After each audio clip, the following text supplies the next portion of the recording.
오늘 이 새벽에 하나님께서 우리에게 주신 말씀은 스가랴 12장부터 14장까지의 말씀 가운데 스가랴 14장 20절부터 21절까지의 말씀입니다.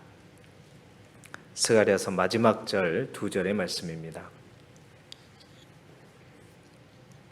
구약성경 1326쪽 스가랴 14장 20절 21절 두 절의 말씀입니다. 구약성경 1326쪽 스가랴 14장 20절 21절 두 절의 말씀을 우리 함께 보도록 하겠습니다. 스가랴 14장 20절 21절 두 절의 말씀입니다. 우리 기록된 말씀을 함께 한 목소리로 읽겠습니다. 스가랴 14장 20절 21절의 말씀입니다. 시작. 그날에는 말 방울에게까지 여호와께 성결이라 기록될 것이라.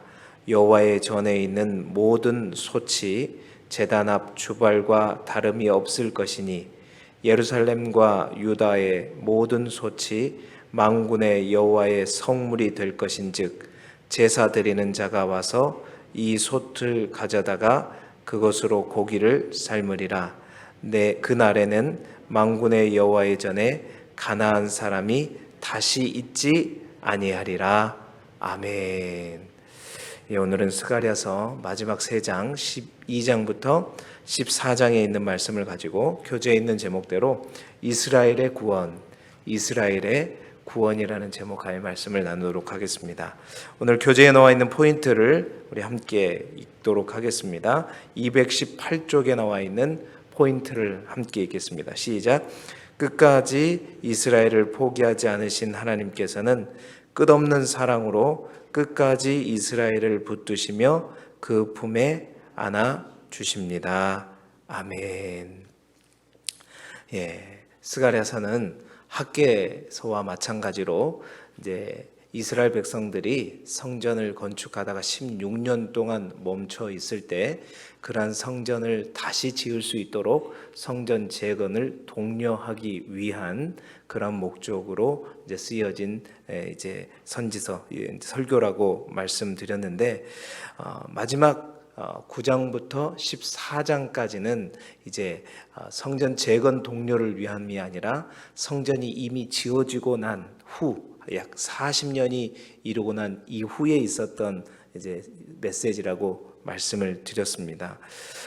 제2성전 수룹바벨 성전이 지어지고 난 이후에 약 40년이 지나고 난 이후에 성전이 재건되면 금방이라도 이방 민족들의 어떤 핍박들이 멈추고 또한 이스라엘 땅에 번영과 평화가 올 줄 알았지만 그렇지 못한 현실에 대해서 이스라엘 백성들은 우리가 그렇도록 원하던 성전을 지었음에도 불구하고 이런 번영과 평화와 이런 어떤 핍박으로부터 자유해지는 것이 오지 않음을 보면서 그들의 믿음 안에 그들의 신앙 안에 어떤 회의가 들기 시작했고 의심이 들기 시작했다 그랬죠. 그러한 이스라엘 백성들을 향해서 주시는 이제 스가랴의 마지막 메시지가 바로 제 사설교이고 그 사설교가 9장부터 14장이라고 말씀드렸습니다. 그 가운데 9장부터 11장 어제 우리가 봤던 것은 가까운 미래. 그래서 즉 예수 그리스도께서 이 땅에 오실 때 그 즈음에 있을 어떤 하나님의 이제 이스라엘 백성을 향한 축복과 은혜를 말해 주는 것이라면 오늘 12장부터 마지막 14장까지는 더욱더 먼 미래이죠. 종말의 때 종국에 가서 펼쳐질 이스라엘의 구원과 회복에 관한 메시지를 전하고 있습니다. 그래서 이 또한 스가랴서 또한 어떤 구약에 있는 묵시록의 한 형태라고 볼 수 있죠. 바로 미래에 되어질 요한계시록과 함께 또 에스겔과 함께 다니엘과 함께 미래에 되어질 어떤 일들에 대해서 또한 얘기해 주고 있는 그러한 내용을 담고 있습니다.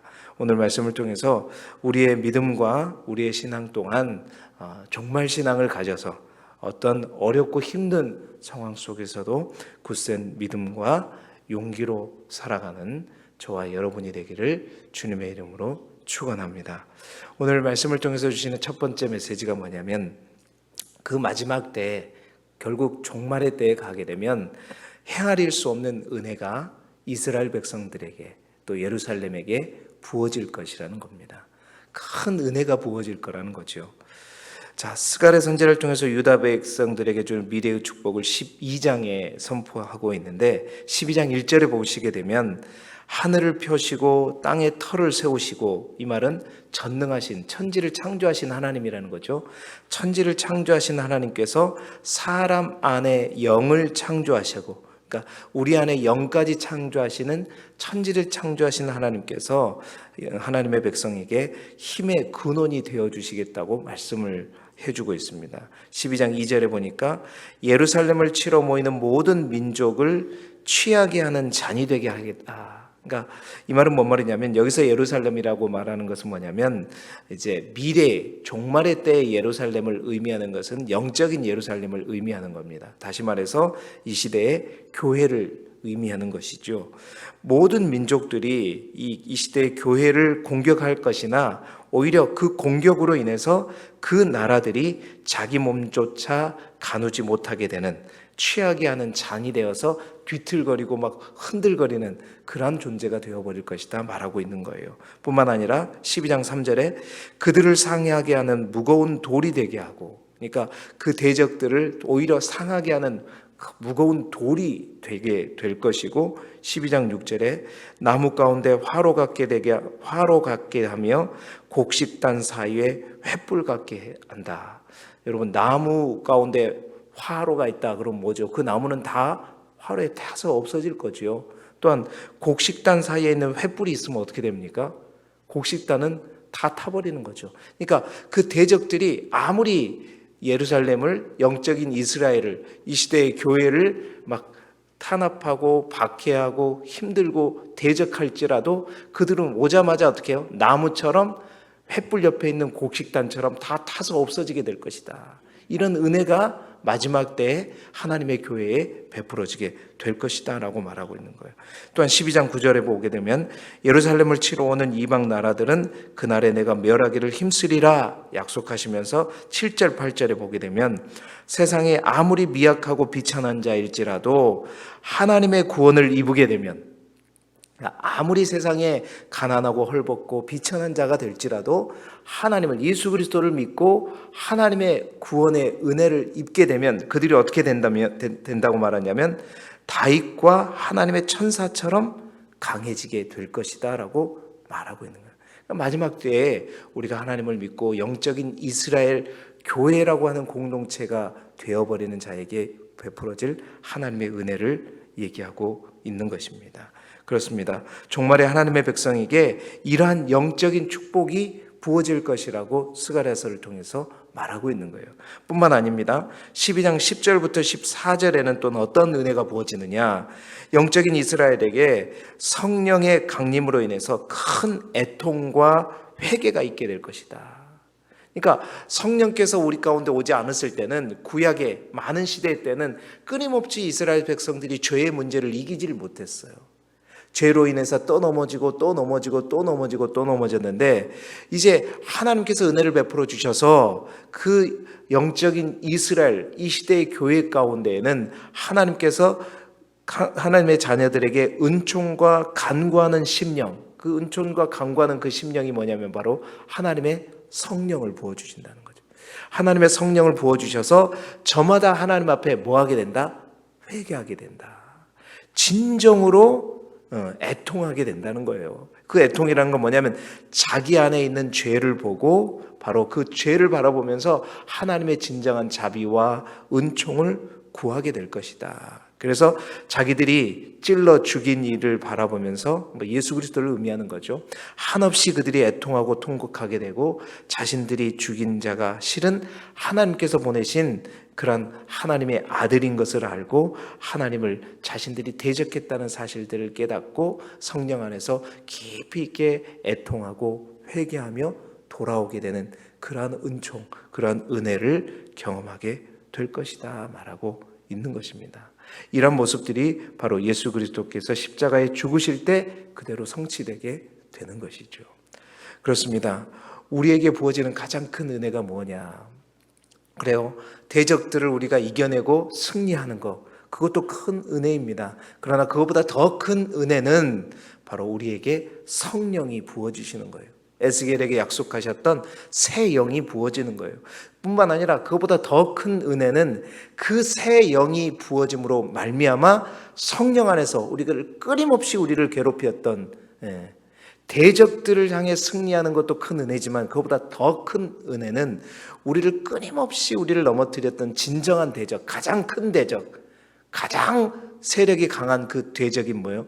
죄를 이겨내는 것, 죄를 승리하는 것, 죄와 싸워 이기는 것, 이것이 가장 큰 은혜이죠.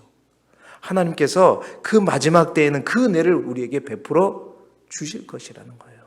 죄를 이겨낼 수 있는 그 죄를 이기는 것이 진정한 은혜이요 축복이라는 거죠. 그래서 보세요. 13장 1절에 보게 되면 그날에 죄와 더러움을 씻는 셈이 다윗의 족속과 예루살렘 주민을 위하여 열리리라. 죄와 더러움을 씻는 셈이 다윗의 족속과 예루살렘 주민을 향하여 열리리라. 그러니까 하나님의 영적인 이스라엘 백성들, 예수 그리스도를 마음속에 영접하고 진정한 교회 공동체가 된 이들을 향해 죄를 씻는 셈이 열리게 될 것이다 말씀하고 있습니다. 이 말은 용서와 죄사함의 선물이 바로 예수 그리스도의 십자가의 보혈을 통해서 완전히 열리게 됨을 말하고 있는 거죠. 그래서 누구든지 예수 그리스도를 믿는 자는 샘의 원천을 소유하게 될 것이고 날마다 그 성령을 통해서 그 곁에 흘려보내시는 이 기쁨의 강에서 물을 길어 마시면서 죄를 이길 힘을 얻게 될 것임을 말씀하고 있는 거죠. 바로 마지막 때에는 이렇게 헤아릴 수 없는 큰 은혜가 영적인 예루살렘에게 부어지게 될 것이다 라고 희망의 메시지와 위로의 메시지를 바로 이스라엘 백성들에게 지금 전하고 있는 것입니다. 뿐만 아니라 또한 어떤 것이 부어지느냐, 큰 환난도 부어지게 될 거라는 거예요. 큰 환난도. 자, 큰 은혜도 부어지지만 마지막 그 종말의 때에 가서는 믿음의 사람들에게, 하나님의 백성으로 택함 받은 자들에게 큰 환난 또한 부어지게 될 것이다. 스가랴 선지자를 통해서 말씀하고 있습니다. 자, 이 하나님은 마지막 그날에 자기 백성의 불같은 시험을 겪게 하실 것이라고 말씀하고 있어요. 13장 8절 9절의 말씀을 보게 되면 여호와가 말하노라, 이 온 땅에서 3분의 2는 뭐하고? 멸망하고 3분의 1은 거기 남으리니 내가 그 3분의 1을 불 가운데 던져 은같이 연단하여 금같이 시험할 것이라. 그들이 내 이름을 부르리니 내가 들을 것이며 나는 말하기를 이는 내 백성이라 할 것이다. 그러니까 마지막 때에 하나님께서 큰 환난, 큰 어떤 풀무불과 같은 연단을 믿음의 사람들에게 줄 것이다, 부어줄 것이다 라고 얘기하는 거예요. 그 가운데 진짜 믿음의 사람들은 어떻게 해요? 내 이름을 부르게 될 것이다. 그리고 그 가운데 내 이름을 부른 자들에게 내가 그 이름을 들을 것이고, 내 이름을 부르는 것을 들을 것이고, 나는 그들에게 그래 네가 나의 백성이다 라고 하나님께서 말씀하실 것이다. 이 말은 무슨 말이냐면 하나님께서 구원하시고자 하는 이들을 택하시고 이 세상에서 아무런 어떠한 시련도 당하지 않고 평안한 삶을 살게 되면 굉장히 좋겠지만, 그러나 그러한 기도와 달리 하나님은 당신의 구원의 은총을 베푸실 남은 자들에게 시련의 불을 가하실 것이다 라고 말씀하고 있는 거예요. 마치 여러분, 금과 은은 원석 그 자체로는 참된 가치를 인정받기 힘들죠. 금과 은을 원석 그 자체로는 이게 금이야? 그냥 번쩍번쩍거리는 것은 있지만 이게 진짜로 제대로는 금의 값어치를 인정받지 못하지만 그것이 저 불과 도가니 가운데 던져져서 그 불순물들이 싹 다 제거되고 순금만 남게 될 때에 이게 진정한 금과 은으로 값어치를 인정받게 되듯 마지막 때 하나님께서는 그렇죠. 택하신 자, 남은 자, 성령을 통해서 거듭나게 하신 성도 역시 마찬가지예요. 비록 하나님 안에서 예수 그리스도를 믿고 금광석과 같은 존재가 되었지만 그들 안에, 우리 안에 있는 수많은 불순물들이 있잖아요. 지금 우리도 마찬가지잖아요. 하나님의 자녀가 되었지만 이 자녀가 된 그러한 몸이고 그러한 신분이지만 우리 안에는 수많은 불순물들이 있어요. 그 불순물들을 어떻게 하나님께서 제거하시냐? 자동적으로 제거하는 것이 아니라 우리 안에 시련이라고 하는 것들, 고난이라고 하는 것들, 어떤 연단이라고 하는 것들을 통해서 우리 안에 있는 끊임없이 우리가 우리 안에 있는 불순물들을 제거하고 제거하면서 결국 우리에게 어떻게 해요? 정금같이 되어진다. 그러한 것들이 마지막 때에는 시련과 환난을 통해서 진짜 제대로 된 남은 자 그 3분의 1을 하나님께서 고르게 되고 그들이 진정으로 내 백성이 될 것이다 라고 말씀하고 있는 것입니다. 14장 1절 이전에는 하나님의 백성이 그래서 그한 환난들을 어떻게 당하게 되냐면 원수들에게 무참히 짓밟히는 고통을 겪도록 내버려 두시기까지 하게 될 것이다 라고 말하고 있습니다. 그렇습니다. 환난 중에도 믿음을 지키는 자만이 어떻게 해요? 참으로 하나님의 구원의 은혜를 입게 되는 것입니다. 하나님께서 구원의 은총을 베푸시는 남은 자들은 그리스도의 몸된 교회가 핍박을 받을 때에도 그리스도에 대한 믿음을 버리지 않고 끝까지 믿음을 지키는 자들이 바로 그러한 자들인 거죠. 평소 여러분 그렇습니다. 교회가 평안할 때는 누가 하나님의 구원의 은총을 입은 자인지 남은 자인지 3분의 1인지 사실은 모릅니다. 평안할 때는 다 예수님 잘 믿고 그 안에 믿음이 있는 것처럼 여겨지죠. 그러나 환난 날이 오게 되면 진짜 어려움이 오게 되면 그 환난 가운데 누가 3분의 1인지 누가 3분의 2인지 다 예수 믿는 것 같고 다 그들 안에 믿음이 있는 것 같고 다 하나님께서 택하신 자 같지만 결국 뭐 앞에 진짜 하나님의 백성이 구분된다는 거예요. 환난 앞에, 어려움 앞에, 시련 앞에 진짜 하나님의 백성, 나의 백성이 누구인지 그 환난 가운데에서도 세상을 쫓아가지 않고 하나님의 이름을 부르는 자 바로 그 부르는 자에게 내가 그 소리를 듣고 너는 나의 백성이다 말씀하신다라고 얘기하고 있는 것입니다. 여러분 그렇습니다. 오늘도 여전히 우리는 우리 안에 예수 그리스도를 믿고 나면 모든 것이 환난 끝 행복 시작일 것 같지만 그렇지 않다는 거예요. 오히려 예수 그리스도를 믿음에도 불구하고 우리에게 더 큰 시련이 올 수 있고 더 큰 아픔과 고통과 환난이 올 수 있습니다. 그러나 그 아픔과 환난들은 무엇이냐? 바로 우리의 믿음 안에 금광석과 같은 우리의 존재 안에 있는 불순물을 빼기 위한 하나님의 연단이요 시련이라는 거예요. 그래서 반드시 이러한 어떤 고통과 환난 가운데 이것들을 회피하지 않고 하나님께서 원하시는 순금과 점검과 같은 면모를 갖출 수 있도록 끝까지 믿음을 굳게 하고 나아가야 된다는 것이죠. 바로 그 믿음에 대해서 스가랴 선지자를 통해서 이스라엘 백성들에게 말씀하고 있는 것입니다. 그리고 마지막 세 번째로 어떤 메시지를 보내고 있냐면 결국 그 마지막 종국에는 그러한 결과로 완전한 성결, 완전한 거룩이 부어질 것입니다. 말씀하고 있는 겁니다. 하나님께서 대환난 속에서도 믿음을 잃지 않는 자들에게 결국 하나님이 어떻게 해요? 이제 끝까지 하나님을 붙들고 사는 자들에게 하나님 그냥 내버려 두시지 않고 너는 나의 백성이다, 내 백성이다 말씀하신 즉시 하나님은 어떻게 하냐면 거룩한 전사가 되어 주셔가지고 자기 백성을 구원해 주시기 위해서 싸우실 것이다 말씀하십니다.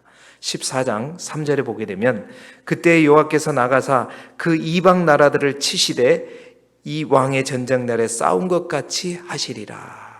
또한 4절에 보게 되면 14장 4절에 그날에 그의 발이 감람산 위에 서실 것이고 그분의 어미하신 능력 앞에 그래서 산들이 움츠러들고 원수들은 숨을 곳을 찾지 못한 채 방황하면서 떨게 될 것이고 14장 9절에 보게 되면 온 세상에 하나님 한 분만이 참된 왕이심을 선포하게 될 것이고 마침내 시련과 애통의 시기가 끝나고 11절에 보시게 되면 다시는 저주가 있지 않는 예루살렘에 평안이 서게 될 것이다 말씀하고 있는 거예요. 그래서 그 하나님의 어미하신 능력 앞에 12절, 14장 12절에 원수들은 그들의 살이 썩으며 그들의 눈동자가 눈구멍 속에서 썩으며 그들의 혀가 입속에서 썩을 것이다. 결국 마지막 종국에는 하나님의 백성들을 대적하는 모든 대적들이 완전히 다 썩어져 없어져 버릴 거래요. 얼마나 무서운 말입니까? 여러분 보세요. 그들의 살이 썩어버리고 그들의 눈동자가 눈구멍 속에서 썩어버리고, 하나님 엄청나신 분이잖아요. 뿐만 아니라 그들의 혀가 입속에서 썩을 것이며, 그러니까 속수무책으로 무너져 내리고 하나님의 진노 앞에 소름 끼치는 죽음의 공포 속에서 그 모든 대적들이 다 사라져버리게 될 것이에요. 그러니까 죄악된 것, 더러운 것들, 하나님의 백성들을 괴롭히는 모든 대적들, 원수들 다 썩어져 버리고 다 사라져 없어져 버릴 거예요. 그러한 하나님의 진노가 무섭게 펼쳐지면서 결국은 어떻게 될 것이다? 열국이 여호와께 굴복하게 되면서 오늘 우리가 읽었던 본문의 말씀 14장 20절 21절, 결국 그 마지막 때에는 어떻게 되냐면 여호와의 날, 세상 모든 것이 거룩함을 입게 되는 그러한 날이 오게 될 것이다. 14장 20절 우리가 읽은 말씀 보세요. 말방울에게까지 여호와의 성결이라 기록될 것이다. 여러분, 여호와께 성결이란 말이 어디에 기록되어 있었죠?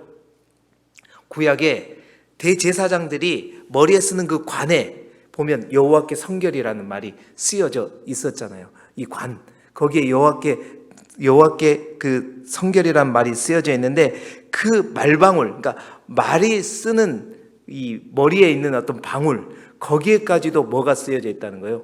여호와께 성결이 쓰여졌다는 것은 하찮게 보이는 것까지 어떻게 해요? 다 거룩해졌다는 거예요. 뿐만 아니라 하찮게 보이는 것들까지도 다 고상한 성물이 되어지게 된다는 거예요. 뿐만 아니라 20절에 여호와의 전에 있는 모든 솥이 희생의 제물의 피를 담는 최고로 거룩한 그릇인 주발처럼 여겨진다. 그리고 예루살렘과 유다에 있는 모든 솥이 여호와의 성물처럼 될 것이다. 이 말은 뭐예요? 세상의 모든 하찮은 것들, 그러니까 온 세상의 하나님의 거룩함이 완전히 다 편만해질 것이다.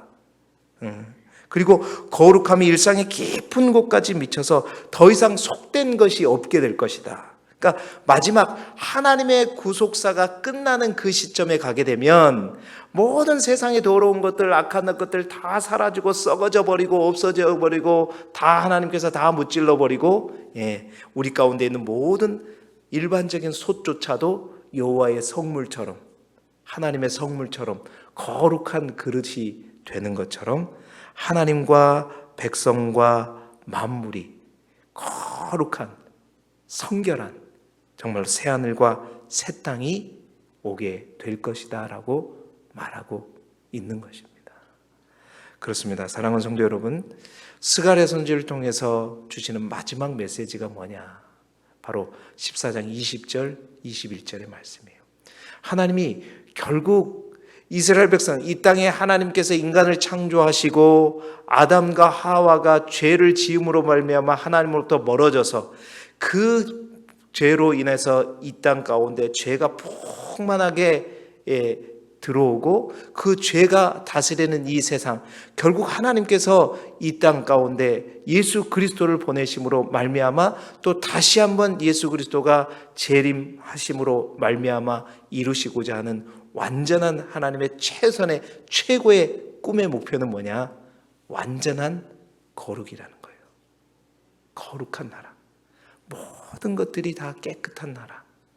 여기서 말하는, 보세요, 우리가 읽었던 여호와의 전에 가나안 사람이 있지 아니한다. 여기서 가나안 사람이라고 하는 것은 뭐냐면 죄와 저주 가운데 있는 사람, 그러니까 죄인들이 하나도 없게 된 그러한 나라, 거룩. 하나님의 꿈이 그거라는 겁니다. 여러분, 오늘 스가랴 선지자를 통해서 주신 마지막 메시지도 그거잖아요. 하나님께서 헤아릴 수 없는 은혜를 주신 게 무엇입니까? 헤아릴 수 없는 은혜를 가지고 대적들을 다 심판해 버리시고 하나님의 성령을 부어주시고 그 하나님의 성령을 부어주심으로 말미암아 우리 가운데 있는 죄를 바라보면서 그냥 덤덤하게 있는 것이 아니라 그 죄를 바라보면서 우리가 애통해야 하는, 그래서 그 죄를 고백하고 자백함으로 말미암아 그 죄를 씻게 하는 것도 거룩을 위해서죠.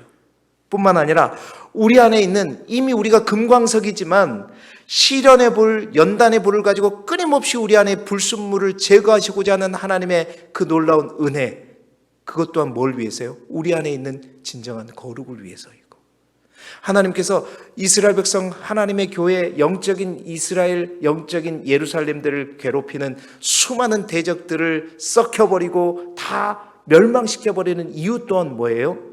거룩을 위해서이고, 결국 하나님의 꿈은 뭐냐? 바로 우리가 거룩해지는 것이고, 또한 하나님과 우리와 온 세계가 진정한 깨끗하고 성결한 나라가 되는, 더 이상 죄가 다스리지 않고 죄를 찾아볼 수 없는 그 나라가 바로 하나님께서 궁극적으로 원하시는 최종의 목표라는 거죠. 바로 그것을 우리를 통해서 이루어가기를 원하시고, 이제 마지막 예수 그리스도께서 이 땅에 오실 때 완전하게 이루어지게 된다는 것입니다. 오늘도 하나님은 바로 그 거룩을 목표로 그것을 꿈꾸며 우리 가운데 역사하고 계시고, 단 한순간도 쉬지 않으세요. 사랑하는 성도 여러분, 우리의 꿈이 무엇입니까? 우리의 목표가 무엇입니까? 여러분은 무엇을 위해, 무엇을 이루어가기 위해 살아가고 계십니까? 아무리 우리가 돈이 많은들, 아무리 권력이 많은들, 그 돈과 함께 우리 안에 죄가 들어오고, 우리 안에 부정한 것들이 들어오고, 불의가 들어오고, 악이 들어온다면 우리는 하나님이 원하신 모습과 정반대로 가고 있는 거예요. 우리가 이 땅에서 환난을 당하나 고난을 당하나 그 고난과 환난을 통해서 우리 안에 연약한, 우리 안에 있는 죄들을 다, 불순물들을 빼어내고 온전히 성령 안에서 우리가 외통하면서 더 간절하게 우리의 죄와 우리의 연약함을 자백하고 고백함으로 말미암아 우리의 죄를 씻어내게 될 때, 여러분, 우리는 우리를 향한 하나님의 가장 아름다운 꿈의 모습을 향해 나아가는 것입니다. 오늘도 하나님의 가장 큰 꿈이 우리들의 꿈이 되어서 오늘도 죄와 타협하지 않고 죄와 싸울 때는 죽기까지 싸워가는, 그래서 가장 하나님이 기뻐하시는 거룩한 존재로, 깨끗한 존재로 우리 각자와 우리 교회와 여러분의 가정들이 될 수 있기를 그리스도 예수 이름으로 축원합니다.